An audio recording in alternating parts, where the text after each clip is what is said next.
In this video, I'll be using PDQ Deploy to package and deploy VLC. I'm starting this video from a GitHub page, and that's because there are a few bits of information here that I will be using for this video, and I will leave the URL in the description down below. Also, in the bottom of the page, you can find more of my videos that are related to this topic. For example, here you can find videos about my Windows Server setup, and there is also a video about my PDQ Deploy setup.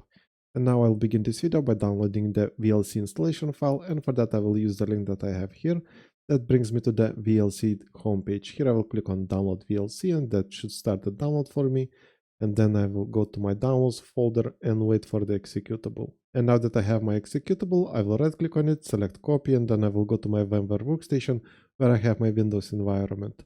And I will be placing the installation file in a network share that is accessible to my computers. And for that I will open File Explorer.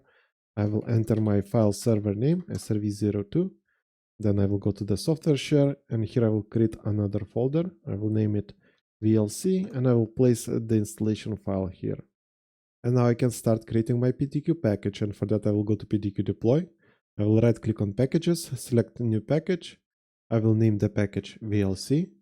Then I will click on steps, install. And here I need to provide my installation file, so I will click on the button right here. Once again, I will go to my file server by entering SRV02 here. Going to the software share, the VLC folder, and I will select the installation file that I have here.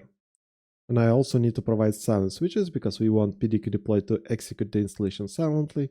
And for that I will go back to my GitHub page, and here I have the silent switch that I will be using for this package.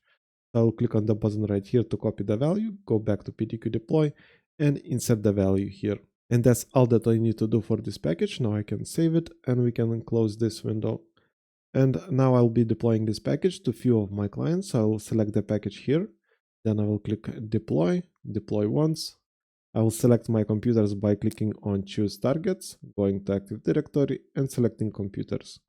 I will select my client 01 and client 02. Then I will click on the button right here, and my computers appeared here. Now I'll click OK and deploy now. And now I need to wait a bit.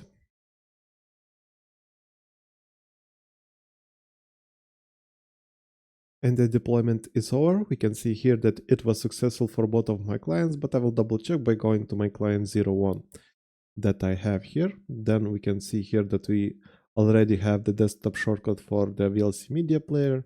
I will double click on it, and it seems to be working just fine.